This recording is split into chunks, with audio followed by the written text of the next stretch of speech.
સવારનો સમય હતો. આજે ઓફિસમાં કામ વધારે હોવાથી હું થોડો ઉતાવળમાં કાર ચલાવી રહ્યો હતો. એક વૃદ્ધ દાદા રસ્તાની વચ્ચોવચ્ચ ચાલી રહ્યા હતા. અચાનક મેં કારને બ્રેક મારી. મારાથી બૂમ પડાઈ ગઈ. "ઓ દાદા, આમ રસ્તા વચ્ચે શું કામ ચાલી રહ્યા છો? મરવા નીકળ્યા છો? આવી રીતે રોડ ક્રોસ થાય?"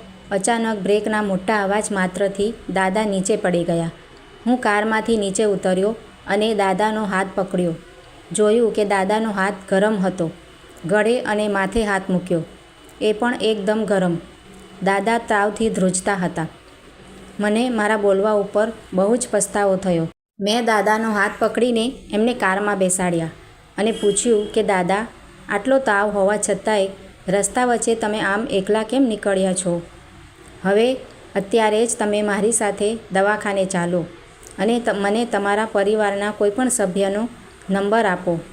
હું તેમને હમણાં જ દવાખાને બોલાવી લઉં છું. દાદા ભીની આંખે મારી સામે જોતા જ રહ્યા. મેં કહ્યું, દાદા, તમે એકલા રહો છો? હા, તેઓ એટલું જ બોલ્યા. તમારા પરિવારમાં કોઈ નથી? પત્ની હતી, પણ વર્ષ પહેલાં. આકાશ સામે હાથ કરીને દાદા બોલ્યા. હું દાદાને ત્યાંથી સીધો જ અમારા ફેમિલી ડૉક્ટર પાસે લઈ ગયો. ડૉક્ટર મારી સાથે દાદાને જોઈને તરત જ બોલ્યા, પંડ્યા દાદા, મેં તમને આરામ કરવાનું કહ્યું હતું ને? ફરીથી કેમ તમે એકલા બહાર નીકળ્યા? મેં ડૉક્ટર પાસે જઈને પૂછ્યું, તમે ઓળખો છો દાદાને? હા, સારી રીતે ઓળખું છું. હું તેમનો પણ ફેમિલી ડૉક્ટર છું. આ તો અમારા પંડ્યા દાદા છે. ડૉક્ટરે તરત જ દાદાનો તાવ માપ્યો અને કહ્યું કે દાદાની ઉંમર પ્રમાણે તેમને દાખલ કરવા હિતાવહ લાગે છે. મેં આશ્ચર્યથી ડૉક્ટરને પૂછ્યું, પણ તેમનો પરિવાર? ડૉક્ટર સાહેબ તેમની રૂમની અંદર મને લઈ ગયા અને કહ્યું કે દાદાને એક દીકરો વહુ છે, પણ દાદા સાથે નથી રહેતા. તેમનાથી જુદા થઈ ગયા છે. દાદાને ગાંઠિયા બહુ જ ભાવે છે અને દીકરો વહુ ગાંઠિયા લાવે નહીં. ઝાડા થશે તો કોણ સાફ કરશે? એવી દલીલો કરે.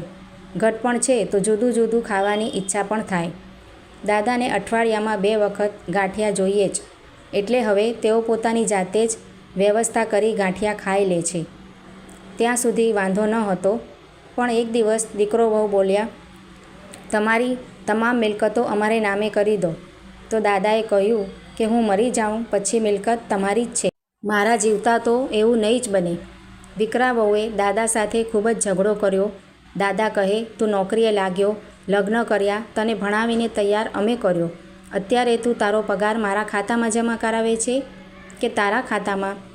રોકાણ કે ફિક્સ મારા નામે લે છે કે તારી પત્ની અને બાળકોના નામે?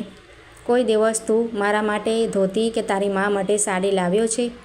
જો તું બધું તારા પરિવારનું વિચારતો હોય તો મારે પણ મારું કેમ ન વિચારવું? બસ આ નાની બાબત ઉપર દીકરા વહુ જુદા થઈ ગયા.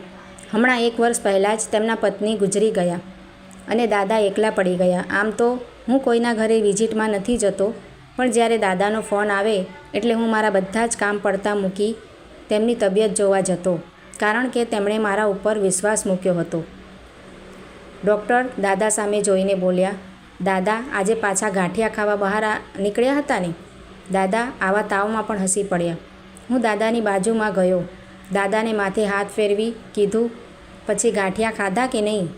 ગાંઠિયાનો તાવ હોય તો કહો, હું લાવી આપું. દાદાએ મારો હાથ પકડી કહ્યું, બેટા 100 ગ્રામ. મેં ડૉક્ટર સામે જોયું. ડૉક્ટર સાહેબે હસીને મને હા પાડી.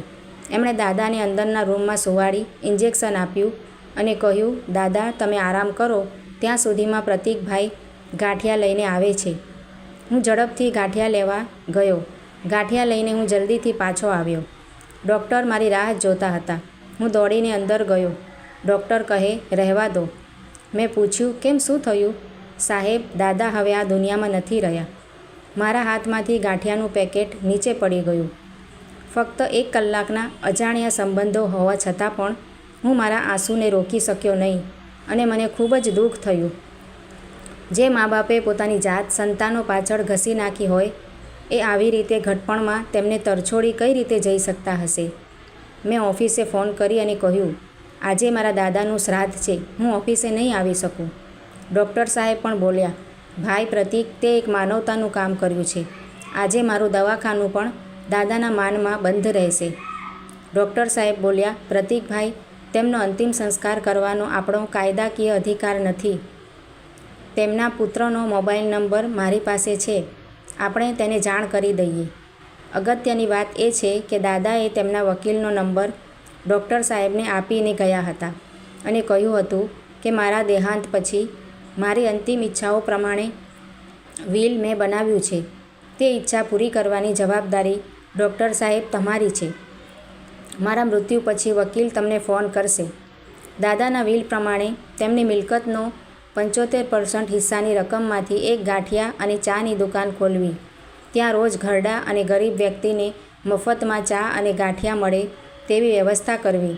બાકીના 25% રકમમાંથી ગરીબ વ્યક્તિઓને તમારે દવા આપવી. મેં કહ્યું, વાહ દાદા વાહ, આનું નામ સાચું દાન. મંદિર, મસ્જિદ કે ધાર્મિક સ્થાન કે આશ્રમોને રૂપિયાની જરૂર નથી. જરૂર સમાજને છે. મા બાપ મર્યા પછી શ્રાદ્ધ કરવું હોય તો કરો, ન કરવું હોય તો કાંઈ નહીં, પરંતુ તેમને જીવતે જીવ સાચવો. સ્વર્ગમાં કોઈ ટિફિન વ્યવસ્થા નથી. મરતી વખતે ગંગાજળની કોઈ જરૂર તેઓને નથી. ઘરડી વ્યક્તિઓને ભાવતી વસ્તુ તેમના જીવતા આપો એટલે એ તૃપ્ત થઈ જશે. મિત્રો, આ વાર્તા વિશે તમારું શું કહેવું છે તે કમેન્ટ કરીને જરૂરથી જણાવજો. અને જો વાર્તા તમને ગમી હોય તો લાઈક કરીને આવી જ બીજી વાર્તાઓ જોવા માટે મારી આ ચેનલને સબસ્ક્રાઈબ જરૂરથી કરજો. વિડીયો જોવા માટે તમારા બધાનો ખૂબ ખૂબ આભાર માનું છું. Thank you.